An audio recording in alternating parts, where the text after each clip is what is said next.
Well, Western democracy was forced on Africa, and that's according to former President Olusegun Obasanjo. Well, Obasanjo spoke in Abeokuta, Ogun State at a high-level meeting on rethinking Western liberal democracy for Africa. The event attracted former governors like Kayode Fayemi, Sule Lamido and Liel Imoke. Obasanjo said the Western style of democracy has failed in Africa because it does not consider the view of the majority of people. We have a system of government in which we have no hands to define and design, and we continue with it even when we know that it is not working for us. Those who brought it to us are now questioning the rightness of their invention, its deliverability, and its relevance today without reform. The essence of any system of government is the welfare and the well-being of the people, all the people. Here, we must interrogate performance of democracy in the West where it originated from. We're joined now by Anthony Kila, a Rise Analyst and Professor of Strategy and Development. He's also Director at the Institute of Commonwealth Institute of Advanced and Professional Studies. He joins us live from Lagos. Professor Kila, good to see you and thanks for your time. Now, it would seem as if what the former president is saying is what some experts like yourself have always spoken about. There's not a one-size-fits-all for democracy, as it were. Speak to us more on what this could mean for the continent, not just Nigeria. Well, I mean, good to be here. Let's break this down so that we can avoid confusion.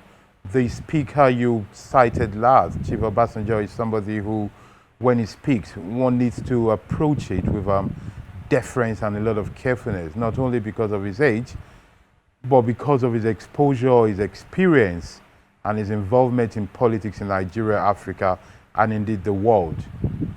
That said, however, we can look at some things objectively, which and if we want solution, there's no doubt that the idea that people have of democracy, i.e.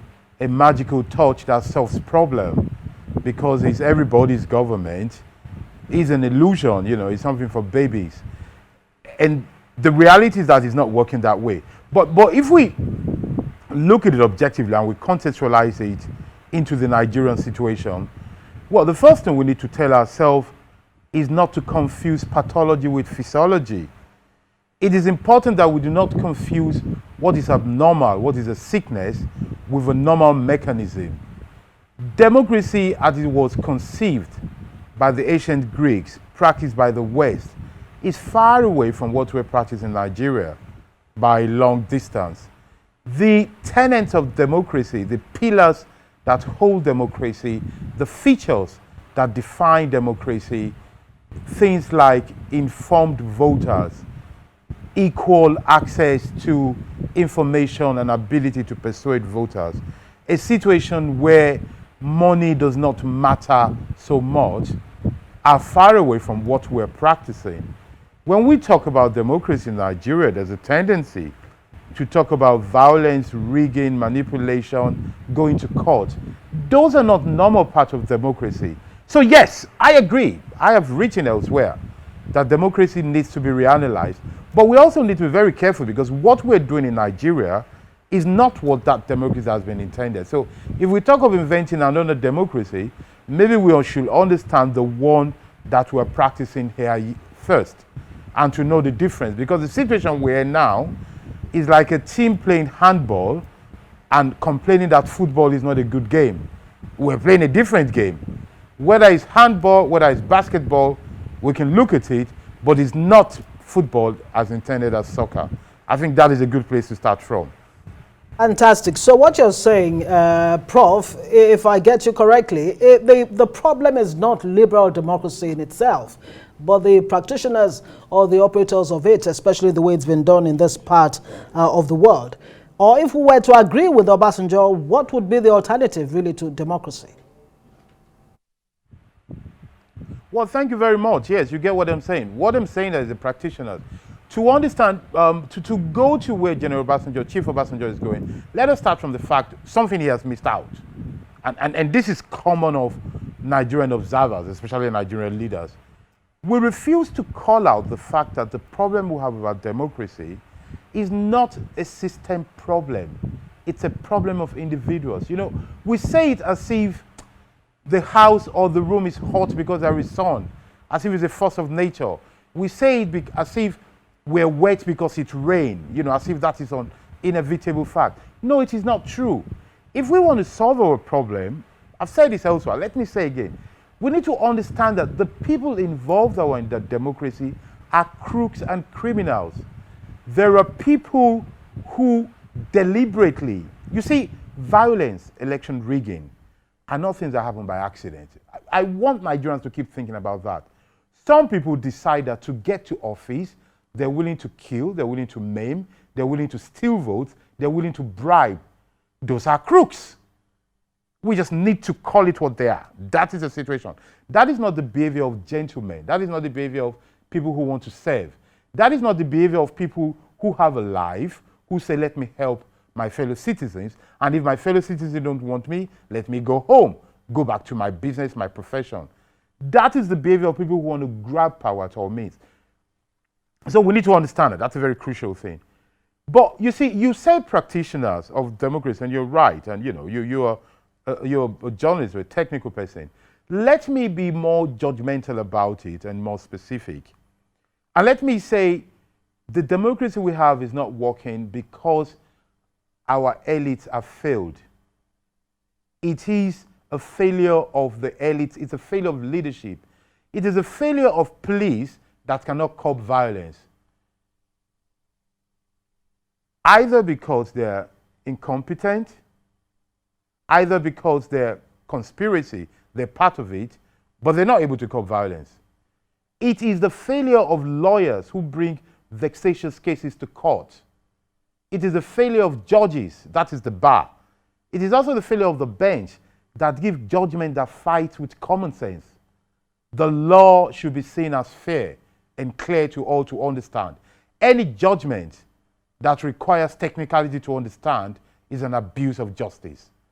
It is the failure of people running for office who do not believe in persuasion, who do not believe that the voters are right, but they want to persuade them. It is a failure of those who have framed our constitution and our electoral law that refuse to understand that somebody so poor, so ignorant, should not be a deciding factor in an election. It is a leadership failure. It is not democracy in itself. No, so as it were, if we were to look at how much the continent has actually traveled so far in terms of democracy, what would you think would be best for a continent that is still grappling to understanding how best to practice its democracy? Well, I think the elites, you know, I talk about failure of elites, you know, I made a long list. I will include teachers, the school that have not taught people well. I'll include churches and mosques, and let me stop on religion because, mind you, all the people who have looted Nigerians, who have made Nigerians die, we have not had one leader who was not a church goer and a mosque goer. So that means they're not learning much in that place. No priest, no pastor, no imam is saying to them, what you're doing to your people is not good. They just embrace them, do whatever they do together, and they go on doing evil. Tell them at least they're incompetent if you cannot tell them they're criminals. So it's a leadership failure. What do we need to do? We need a new crop of leaders. We need a group of elites that can seriously look at democracy in a scientific, objective way, in a non-partisan way, in a non-interested way. People who love institutions, people who love the future, people who are looking for end legacy, not but legacy. not people who steal money and become philanthropists or buy prizes to their name. People who have earned it with their talent and their skills to get together to say, what kind of country do we have? We have a country where too many people are too poor, are too ignorant, are too needy, are too dependent, are too deferential to understand the democratic system. So therefore, what kind of democracy do we want to practice? What kind of system do we practice that will ensure three things: liberty, prosperity, and defense of the minority? These three things together will then allow us to have justice. As a matter of fact, the framework is justice. It is something that ensures that we act in a way that nobody would be so needy, so poor, that they have to sell themselves to live. And nobody will be so rich that they can buy other. And we just need to understand, we need to start from that in a very pragmatic way. And to look at ourselves and say, so far we've failed. What we're doing is not democracy. We need to create a country where in reality people from the labor of their hands, without begging, without bribing, they can have a decent living. That is the form of government we need to look for. And former President Olusegun Obasanjo, still staying on this issue, he defines liberal democracy as a government by a few people over a large population of people. He says, look, let's come up with Afro-democracy. And then the idea of representation that doesn't really represent at the end of the day. He's, talking about all of that. Maybe you want to, in one capsule, explain or try to see if we can understand exactly what he's saying there. And then again, I'd like you to, in one breath, also address Atiku's fears about a one-party state emerging in Nigeria. Well, I think, let's look, Chief Obasanjo is a man of letters. If he has a concept of Afro-democracy, let him expatiate on it. I mean, so far, the two words, Afro-African democracy, they really don't go together very well, And I say this, as an African traditional ruler. I'm proud of my heritage, but I do understand reality. Our culture is a culture of deference. It's a culture of deference to age, to money, to status, sometimes even to gender and to power. That is not what democracy is about. So, if we want to form another kind of government, we have to look at it. And we have to understand that this is who we are. Maybe we should look at another form of democracy. Chief Obasanjo is a man that can write. He's a man that reads, no need to hide it. We have a personal relationship. He's somebody that reads and writes, and I know that if he has a concept like this, give him time, go to him, he will expatiate on it and we'll look at it. Abubakar Atiku is a politician who wants to be president of Nigeria. Things are not going well that way at the moment. He talks about the fear of a monoparty system, and the need for political parties to go together. What he's saying is what some of us said years ago. And, again, no need to pretend. Those who know my story will know that I was a theorist of the foundation of the APC, the idea that parties to come together then. I was one of the first people with others who muted the idea. So it's something that can be looked at. I think coming from a partisan politician who's running for office does not stand very well, because it might be misread that he's just hungry for power. And it is too early, actually. I think what people like Atiku Abubakar and leaders of other partisan political parties can do for Nigeria at the moment is to fortify their own party if they can. Because at the moment, you have members of their party who are strong in the ruling party. You have people who have used political parties like taxis.